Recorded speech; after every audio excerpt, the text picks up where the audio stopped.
안녕하세요. 하와이 대저택입니다. 5분 안에 끝나지 않는 5분 컷, 하루 5분으로 갓생 살기. 오늘은 비온 나티코 린데블라드의 내가 틀릴 수도 있습니다에 담겨있는 내용 중에서 여러분들과 함께 생각해보고 싶은 부분을 말씀드리고자 합니다. 여러분, 오늘이 어느덧 45번째 5분 컷 영상입니다. 그런데 정말 처음으로 이 책을 읽고는 5분 컷 내용으로 여러분과 공유를 해야 할까 많은 생각을 그리고 오랜 시간 했습니다. 그리고 5분 컷은 변함없이 다시 찾아온 평일 아침을 시작하는 저의 구독자님들께 전하는 저의 메시지인데 이 책 속 내용이 이른 아침 영상으로 괜찮을까라는 생각까지도 말이죠. 평소에 제가 여러분들과 함께 생각을 나누었던 장르의 책도 아닙니다. 보통은 자기계발서, 심리학, 경제 분야의 책들을 다뤄왔는데요. 이 책은 우선 장르상 인문학에 속합니다. 그리고 감히 제가 이 책의 주제에 대해 이야기하자면 삶과 죽음에 대해 다루고 있다고 볼 수 있어요. 태어나서 책을 읽고 마음이 이렇게 먹먹하기는 정말 처음이었던 것 같습니다. 그래도 이렇게 말씀드리기 시작했으니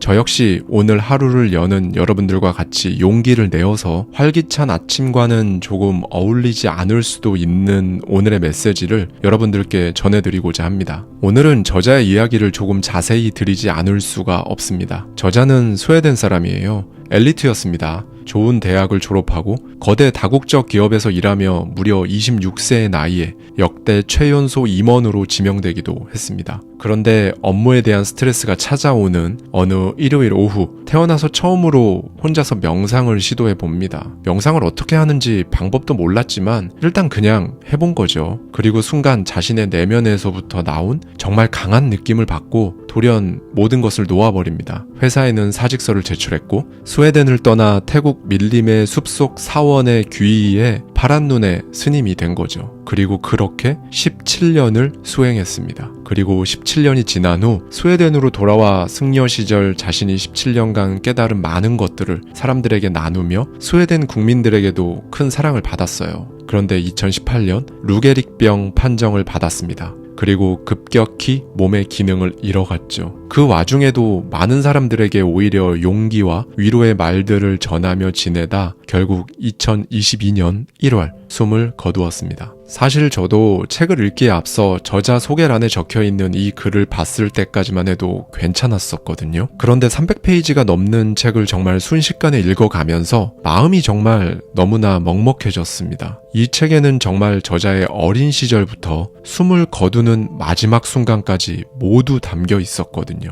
사실 1년에 100권도 훨씬 넘게 책을 읽지만 이런 책은 처음 읽어본 것 같아요. 우선 거대 다국적 기업에서 승승장구하던 시절 저자의 속마음을 한번 들어보실까요? 다른 사람들 눈에는 제가 인생을 능숙하게 살아나가는 것처럼 보였을 겁니다. 확실히 물질적으로나 직업적으로는 많은 것들을 이룬 상태였습니다. 대학을 졸업하자마자 3년 동안 6개의 나라를 돌면서 치열하게 일했습니다. 하지만 매 순간 엄청난 의지력과 자제력을 발휘해서 겨우 버텨낸 거였죠. 저는 여전히 속내를 숨기고 재무관리에 관심이 있는 척 했습니다. 우리는 무언가에 진심이 아니더라도 열심히 흉내를 내면 생각보다 무척 오래 버틸 수 있거든요. 하지만 자제력만으로는 더는 해낼 수 없는, 아니 해내고 싶지 않은 날이 옵니다. 한 사람의 일상에서 대부분을 차지하는 일은 우리 존재의 더 깊은 부분에 자양분과 활력을 공급해야 합니다. 라고 말이죠. 사실 이 부분은 너무 많은 의미를 지니고 있죠. 먼저 우리가 하는 일, 직업, 직장에 대해 생각해 볼 수도 있을 거고요. 더 나아가서는 여러분이 지금도 삶에서 가장 원하는 그것을 위해, 여러분이 진정으로 원하는 삶을 위해 하고 있는 그 노력들, 이를테면 하루에 100번씩 소리내어 말하고 100일간 100번씩 써보기도 하고 상상으로 시각화를 해보기도 하고 그런 노력들도 마찬가지입니다. 저자의 생각처럼 진심이어야 한다는 거예요. 그 진심은 어디서 나올까요? 간절함에서 나옵니다. 방금 말씀드린 여러분의 그런 노력들 생각보다 쉽지 않습니다. 구독자님들 중 한 분은 댓글을 통해 하루에 매일 100번 쓰는 것을 몸이 너무 아파서 하지 못할 뻔했는데 해열제를 먹고 끝내 해내셨다는 댓글을 제가 봤어요. 그때 제가 느낀 건 간절함이었습니다. 그러면 어떻게든 이루어지더라고요. 100번씩 100일간 쓰는 것도 이루어지고 그렇게 총 1만 번을 쓴 그 내용도 이루어지고요. 여러분에게 진심이 있는지, 간절함이 있는지, 스스로 한번 생각해 보셨으면 좋겠습니다. 이게 없이도 할 수는 있어요. 저자의 생각처럼 무언가의 진심이 아니더라도 열심히 흉내를 내면 사람은 생각보다 무척 오래 버틸 수 있으니까요. 그런데 그건 간절함이 아닌 자제력으로 해 나가는 겁니다. 무슨 자제력이냐면요. 하기 싫은 날, 정말 귀찮은 날이 계속 되는데 그래도 하자라는 마음인 거죠. 하기 싫다는 마음을 억누르는 자제력인 겁니다. 물론 이렇게 정말 고생해서 100일씩 100번을 쓰지만 간절함이 없다면 정말 그게 여러분 눈앞에 현실로 펼쳐질까요? 그리고 이제 시점이 좀 넘어갑니다. 저자는 이제 회사를 그만뒀고 여러 나라를 여행하며 문득 자신을 찾아온 괴롭고 힘든 마음들에 대해 이런 생각을 합니다. 저를 삼킬 듯 차오르는 어두운 감정을 다스릴 방법이 도무지 떠오르지 않았습니다. 정말 아무런 생각도 떠오르지 않았습니다. 이럴 때 어떻게 해야 할지 도무지 알 수 없었습니다. 그러고 보니 황당하다는 생각이 들었습니다. 정말 이상하지 않아? 16년 동안 온갖 교육을 받았는데 삶이 힘들 때 뭘 어떻게 해야 하는지에 대해서 배운 건 하나도 없다니 라고 말이죠. 그리고 이제 저자가 승려가 되기 전에 태국의 사원에서 영어로 진행되는 한 달 코스의 명상수련 과정에 지원합니다. 그런데 버티지 못하고 나흘 만에 포기를 하게 됩니다. 그리고 이런 생각들을 하게 되죠. 한 달짜리 명상수련 과정이었지만 나흘 만에 도망치듯 사원에서 나왔습니다. 저는 쉽게 포기하는 사람이 아닙니다. 스톡홀름 경제대학에 입학할 때부터 졸업할 때까지 흥미를 느끼는 강의가 단 하나도 없었지만 끝까지 마친 것만 봐도 분명합니다. 1987년엔 섭씨 35도로 펄펄 끓는 날씨에 세비야 마라톤을 완주하기도 했죠. 이게 왜 그리 힘들었을까요? 나무 판때기에 누워 자는 건 참을만 했습니다. 말을 못하는 것도 견딜 수 있었죠. 꼭두새벽에 일어나는 것도 괜찮았습니다. 형편없는 음식이나마 배불리 먹지 못하는 것도 넘어갈 수 있었습니다. 하지만 사실상 아무런 제지도 받지 않은 채 쉼없이 떠들고 울먹이고 비난하고 비판하고 독서를 날리고 의문을 제기하고 불평을 일삼는 내 생각과 홀로 마주하는 것, 그것은 참을 수 없었습니다. 제가 아무리 진정시키려 애써도 제 마음은 끊임없이 인신공격과 자기회의로 반격을 가했습니다. 네, 여러분, 저는 이 부분에서도 정말 많은 것들을 느꼈는데요.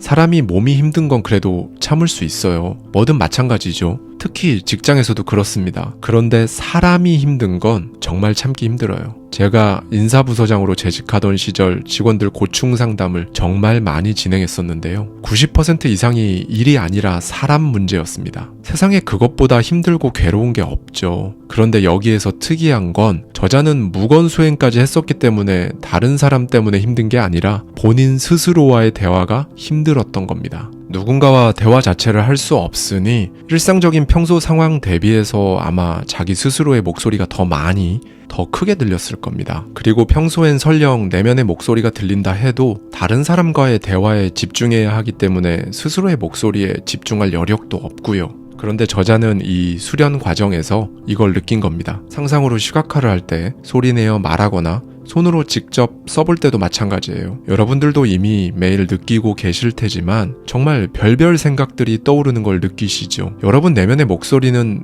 완전히 잊은 줄 알았던 수십 년 전 있었던 어떤 일부터 당장 오늘 내일 해야 할 일들에 대해 말하기도 하면서 쉼없이 계속 떠들 겁니다. 그리고 저자가 느꼈던 것과 똑같이 그 내면의 소리는 불평하고 의심하고 불안해하고 누군가를 비난하고 지금 상황에 대해 비판도 하고 그럴 거예요. 원래 그렇습니다. 그런데 그런 내면의 목소리들이 들려서 여러분의 생각이 잠시 샛길로 빠졌다는 걸 인식하고 다시 당겨오는 거죠. 샛길로 또 빠지면 다시 또 당겨오는 겁니다. 그렇게 하는 게 익숙해지는 과정이자 연습이 되는 과정이니까 마찬가지로 자연스럽고 당연하다라고 생각하시면 됩니다. 그러니까 난 왜 이렇게 잡생각이 많지? 이렇게 하면 안 되는 거 아니야? 라는 생각은 굳이 필요하지 않은 생각이라는 거예요. 왜냐하면 그런 생각은 이렇게 생각하는 것과 똑같습니다.